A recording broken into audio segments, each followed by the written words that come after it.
ஒருவருக்கு காதல் திருமணமா அல்லது பெற்றோர்களால் நிச்சயிக்கப்பட்ட திருமணம் நடைபெறுமா என்பதை ஜாதகத்தை வைத்து எப்படி அறிந்து கொள்வது அப்படிங்கிறத தான் பார்க்க போகிறோம். காதல் திருமணமா அல்லது பெற்றோர்களால் நிச்சயிக்கப்பட்ட திருமணமா என்பதை ஜாதகத்தை வைத்து நிச்சயமாக அறிந்து கொள்ள முடியும். இது என்னென்ன பாவம் இங்கே சப்போர்ட் பண்ணும்னு பார்த்தோம்னா, லக்ன பாவம், 5ஆம் பாவம் மற்றும் 7ஆம் பாவம் என்பது இதனை தீர்மானிக்கும். எவருடைய ஜாதகத்திலே லக்னபாவம் என்பதும் வலிமையாக இருக்க வேண்டும், லக்னத்திலே வலிமையான கிரகங்கள் என்பது இருக்க வேண்டும். இதுபோக லக்னாதிபதி என்பவர் ஒரு வலிமையான இடத்திலே அமர்ந்திருந்தால் அவரால் தான் நினைத்ததை சாதித்து கொள்ள முடியும். இந்த 5ஆம் பாவமும் 7ஆம் பாவமும் ஒன்றோடு ஒன்று தொடர்பு கொள்ளும் பொழுது இவருக்கு காதல் திருமணம் நடைபெறும் என்பதை நம்மால் அறுதியிட்டு சொல்ல முடியும். இந்த காதல் திருமணம் அப்படின்னு எடுத்துட்ட உடனேயே அது தப்பாக பார்க்கக்கூடாது. காதல் திருமணம் கூட அது தர்மத்திற்கு மாறாத திருமணமாக அமைவதற்கு வாய்ப்புகள் என்பது உண்டு அல்லவா? ஒரே இனத்தை சேர்ந்தவர்கள் கூட காதலித்து திருமணத்தை நடத்தி கொள்கிறார்கள்.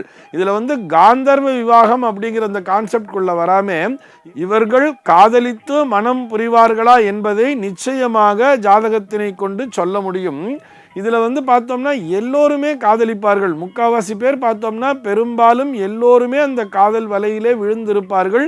அந்த வயதிலே, அந்த பிராயம் அப்படின்னு சொல்கிறோம் இல்லையா, அந்த பருவ வயதிலே எல்லோருமே காதல் வயப்படுவது என்பது இயற்கைதான். ஆனால் அந்த காதலானது திருமணத்தில் முடியுமா என்பதை அவர்களுடைய ஜாதக பலம் நிச்சயமாக காண்பித்து கொடுத்துவிடும். 5ஆம் பாவாதிபதி 7லே சென்று அமர்ந்திருந்தால் அவர்களுக்கு காதல் திருமணம் என்பது நடைபெறும். அதுவே ஒரு சுபகிரகமாக ஒரு குருவாகவோ அல்லது சுக்கிரனாகவோ அமர்ந்திருந்தால் இவர்களுடைய தர்மத்திற்கு மாறாமல் இவர்கள் எந்த தர்மத்தை பின்பற்றி கொண்டிருக்கிறார்களோ அதே தர்மத்தை சேர்ந்த பெண்ணையோ அல்லது ஆணையோ இவர்கள் மனம் முடிப்பார்கள் என்பதையும் காண்பித்து கொடுத்துவிடும். அதே நேரத்தில் அங்கே ஒரு சனி ராகு காம்பினேஷன்கிறது இருக்கு. 5ஆம் பாவாதிபதி சனியா போய் அவர் 7ல் உட்காரும் பொழுது அதுவும் நீச்சமாக இருந்து அதோடு ராகு என்பதும் இணைந்தால் இவர்களுடைய தர்மத்திற்கு மாறான ஒரு திருமணம் நடைபெறும் என்பதையும் நம்முடைய ஜாதகம் என்பது தீர்மானித்துவிடும். இப்படி கூட யோசிக்கலாமே, ஒரு சில பேர் மனைவியை காதலிப்பார்கள். அதாவது தான் கல்யாணம் பண்ணிட்ட அது அரேஞ்சு மேரேஜாக இருந்தால் கூட தன்னுடைய மனைவியை உயிருக்கு உயிராக நேசிப்பவர்களும் இருப்பார்கள். இதுக்கு பார்த்தோம்னா 7ஆம் பாவாதிபதி போய் 5ல் உட்கார்ந்திருப்பார். இப்படி வைஸ் வெர்சாவாக பார்க்க வேண்டும்.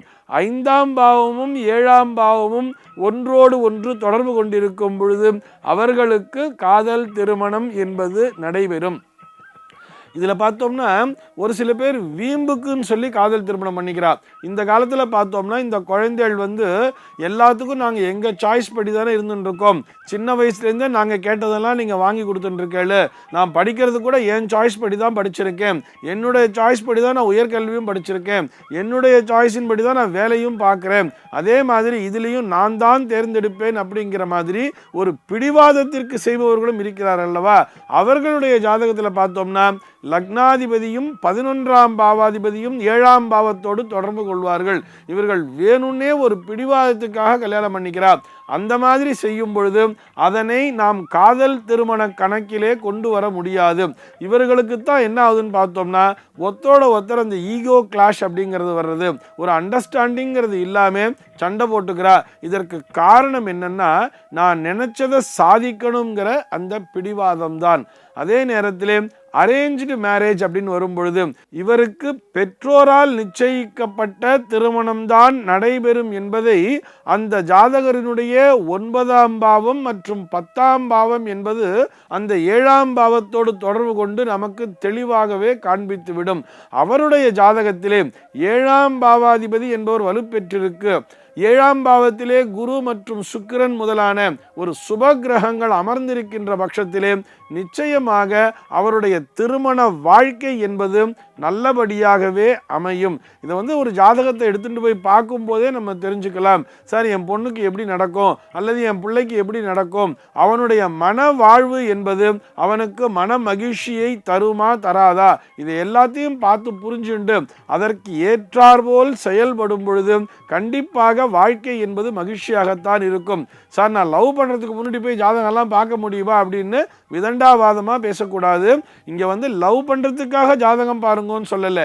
நீங்கள் லவ் பண்ணிட்டுருக்கேள் அப்படின்னு சொன்னால் உங்களுடைய மன வாழ்வு என்பது அது வெற்றிகரமாக முடியுமா, அல்லது இந்த காதல் திருமணத்தால் பிரச்சனை என்பது வருமா, அப்படி வரும்னு உங்கள் ஜாதகத்தில் இருந்தால் கூட அந்த பிரச்சனையை எப்படி எதிர்கொள்ள வேண்டும், அந்த பெற்றோர்களை எப்படி சமாளிக்க வேண்டும், இது போன்ற விஷயங்களை கூட உங்களுடைய ஜாதகமானது தெளிவாகவே சொல்லிவிடும். ஆக ஒருவருக்கு காதல் திருமணம் என்பது நடைபெறுமா, அவர் மன மகிழ்ச்சியோடு இருப்பாரா, அல்லது பெற்றோர்களால் நிச்சயிக்கப்பட்ட பெண்ணை மனம் முடித்து கொண்டு அவளையே வாழ்நாள் முழுக்க காதலித்து கொண்டிருப்பாரா என்பதையும் கூட அவர்களுடைய ஜாதகத்திலே இருக்கக்கூடிய இந்த 5ஆம் பாவம் என்பதும் 7ஆம் பாவம் என்பதும் தெளிவாகவே சொல்லிவிடும். சர்வே ஜனாஹ சுகினோ பவந்து.